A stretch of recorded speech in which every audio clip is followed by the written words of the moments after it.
आगे बच्चों, इस प्रकार लेखक जाते हैं और रॉबर्ट नर्सिंग होम में देखते हैं। रॉबर्ट नर्सिंग होम में जब लेखक जाते हैं और वहाँ पर वो देखते हैं कि किस प्रकार मदर टेरेसा आती हैं, जिनकी मातृभूमि फ्रांस है और कर्मभूमि भारत। रोगियों की सेवा में ऐसे तल्लीन है, लवलीन है, जैसे यही काम हो, यही धाम हो, यही राग हो, यही चाव हो और बस यही यानी कि उनके जीवन का जो लक्ष्य है मानव मनुष्यों की सेवा करना, मानव सेवा करना और समता का वातावरण उपस्थित रखना।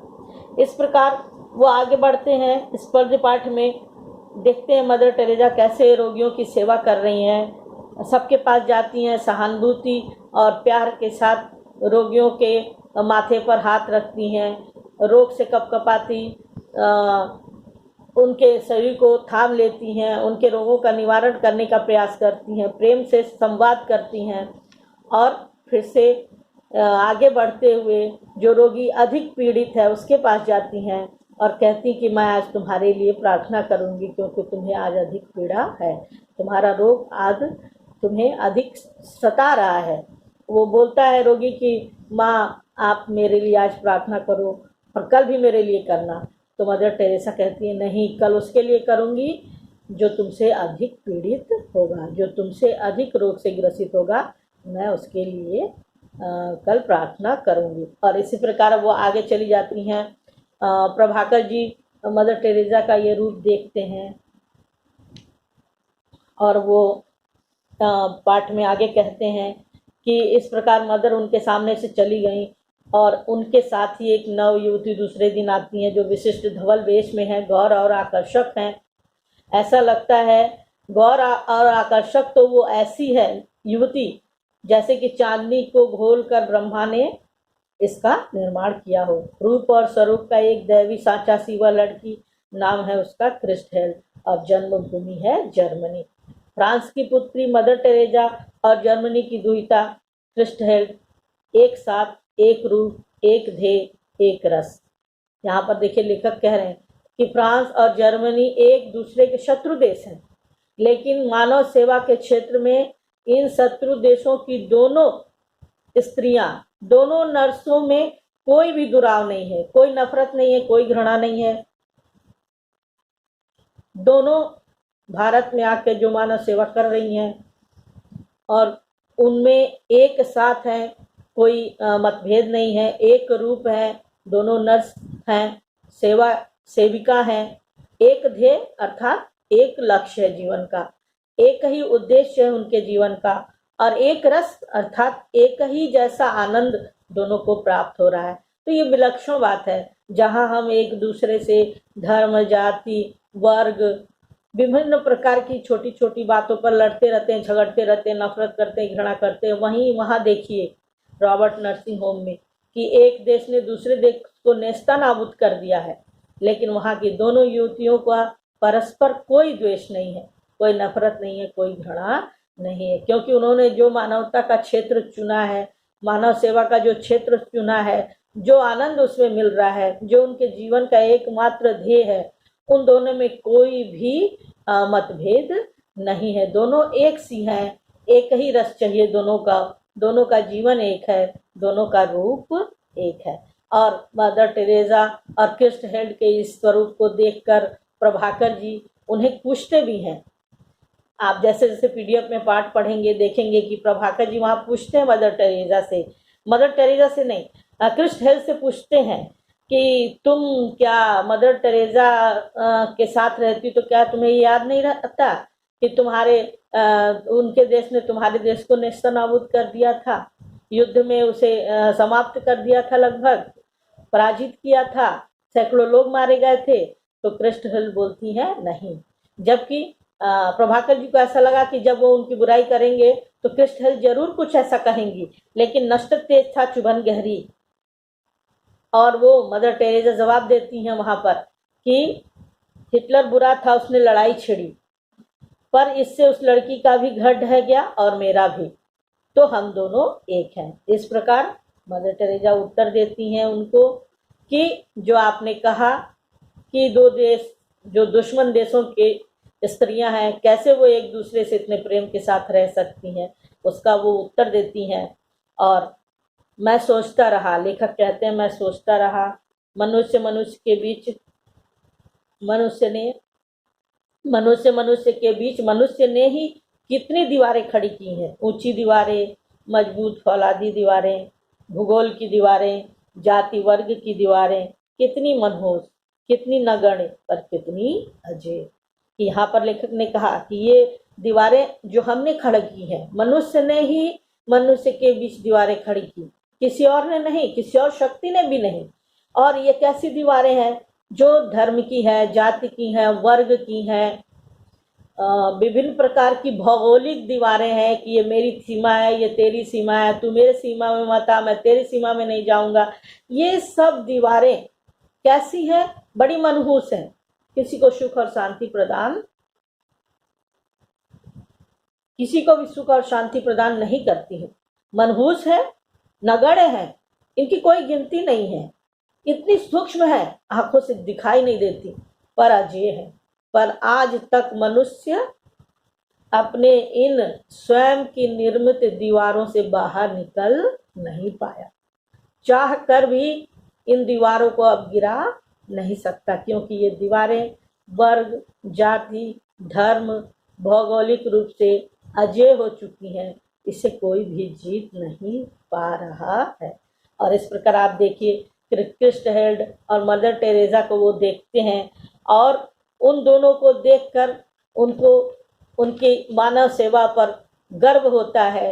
प्रभाकर जी कहते हैं, रिपोर्टाज आगे बढ़ता है, बीच में बहुत सारे घटनाएं हैं, पीडीएफ में पढ़ते रहिए आप, फिर मैं मुख्य बिंदु पर आती हूँ कि इस प्रकार धीरे धीरे प्रभाकर जी देखते हैं कि रोगियों की सेवा हो रही है, कैसे रोगी उनको देखते ही हर्षित हो जाते हैं, प्रसन्नचित हो जाते हैं, और मदर्स अर्थात नर्स आती हैं और उनकी सेवा शुश्रूषा करती हैं।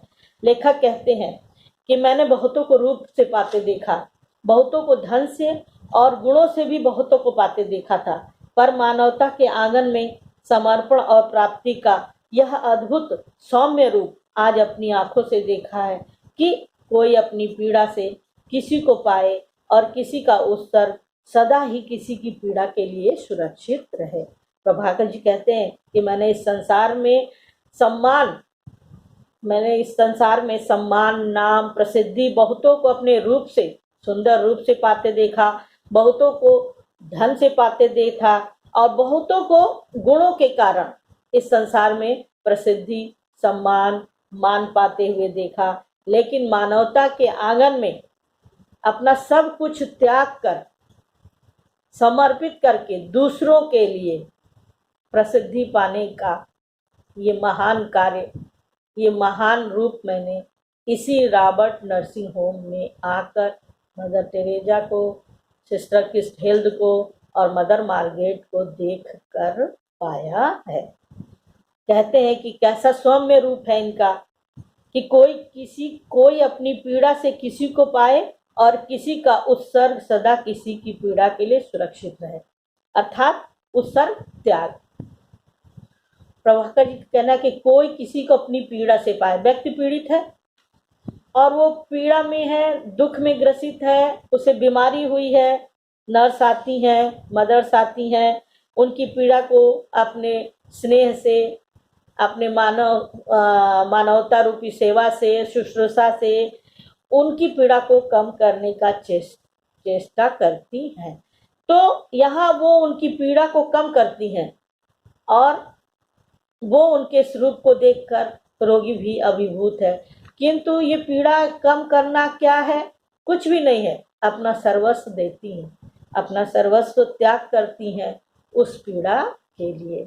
इस प्रकार ये अद्भुत रूप प्रभाकर जी को अभिभूत करता है और वो धीरे धीरे पाठ्यक्रम में आगे बढ़ते हैं और कहते हैं, इस प्रकार मैं आज एक तीसरे मदर से मिला जिनका नाम था मार्गरेट। कद इतना नाटा कि उन्हें गुड़िया कहा जा सके, पर उनकी चाल में गजब की फुर्ती, चुस्ती, गतम में फुर्ती, व्यवहार में मस्ती, हंसी यूं कि मोतियों की बोरियां खुल पड़ी हो और काम यूं कि मशीन मात माने। भारत में 40 वर्षों से सेवा में रस लीन जैसे और कुछ उन्हें जीवन में अब जानना भी तो नहीं है। इस प्रकार वो उनके व्यक्तित्व को रेखांकित करते हैं। कितनी बूढ़ी हैं फिर भी कितनी चुस्त, तंदुरुस्त और काम में लगी हुई है, निरंतर काम में लगी हुई है। थकान का लेश मात्र भी उनके चेहरे पर दिखाई नहीं देता। इसी क्रम में बच्चों, मदर टेरेसा के लिए उन्होंने आगे ही कहा था, आप पढ़िएगा, और मैंने थोड़ा सा उस पर गौर नहीं किया, आपको रेखांकित नहीं किया कि उन्होंने मदर टेरेसा के लिए भी कहा है। क्या कहा है? प्रारंभ में ही कहा है, देह उनकी कोई 45 वसंत देखी, वर्ण हिम श्वेत, पर अरुणोदय की रेखाओं से अनुरंजित, कद लंबा, सुता सधा। अर्थात धवल वेश में वो आती हैं। धवल वेश, श्वेत रंग का परिधान पहनी है मदर टेरेसा, और उम्र उनकी 45 है। उनका रंग बर्फ के समान श्वेत है, किंतु चेहरे पर लालिमा है। व्यक्तित्व को रेखांकित करती हुई चेहरा उनका लालिमा की रेखाओं से अनुरंजित है। कद लंबा है और सत्ता सुधा है। जिधर जाना चाहती हैं उधर ही बड़े ही विश्वास, आत्मविश्वास के साथ वो आगे बढ़ती हैं। और वहाँ पर वो मदर टेरेसा को देखते हैं, क्रिस्ट हेल्ड को देखते हैं, जो इतनी सुंदर है कि ऐसा लगता है जैसे चांदनी को दूध में घोलकर ब्रह्मा ने उसका निर्माण किया। इतनी सुंदर लड़की है, लेकिन देखिए उसको इतनी रूपवान है। उसके जीवन में अनेक क्षेत्र होंगे कार्य करने के, किंतु वो कौन सा क्षेत्र चुनती है? मानव की सेवा का। और जैसे जैसे वो आगे बढ़ते हैं तो वहाँ मदर मार्गरेट मिलती हैं, जिनके बारे में अभी आपको हमने बताया। इस प्रकार अंततः अंत में प्रभाकर जी कहते हैं कि ये अनुभव कितना चमत्कारी है। यहाँ जो जितनी अधिक बूढ़ी है वह उतनी अधिक उत्फुल्ल मुस्कानमयी। यह किस दीपक की ज्योत है? जागरूक जीवन की, लक्ष्यदर्शी जीवन की, सेवा निरत जीवन की, अपने विश्वासों के साथ एकाग्र जीवन की। भाषा के भेद रहे हैं, रहेंगे भी, पर यह ज्योत विश्व की सर्वोत्तम ज्योत है। देखिए यहाँ पर वो कहते हैं कि यह अनुभव बड़ा ही चमत्कारी है मेरे लिए, जो मैं रॉबर्ट नर्सिंग होम में आया और मैंने तीनों नर्सों के जीवन को इतने नज़दीक से देखा। सभी उत्फुल्ल हैं, कोई भी ऐसा नहीं है कि उन्हें नर्सों में दुखी दिखता है। सब प्रसन्न चित्त हैं, सबके चेहरे पर एक दूसरों को जीवन प्रदान करने वाली मुस्कान है। सभी जागरूक हैं और अपने लक्ष्यदर्शी जीवन, यानी अपने जीवन के लक्ष्य को भली भांति जानती हैं, उसे पूरा करने की चेष्टा कर रही हैं। मानव की सेवा में निरत जीवन, मानव की सेवा में उनका जीवन लगा हुआ है। यह जो उनका जीवन है, यह किस दीपक की ज्योति है? तो ये किस दीपक की ज्योति है बच्चों? ये मानव सेवा, समता, प्रेम और त्याग की ज्योति है, जो रॉबर्ट नर्सिंग होम में सिस्टर्स के जीवन के चरित्र का व्याख्यान करते हुए आपको प्रभाकर जी बताना चाहते हैं।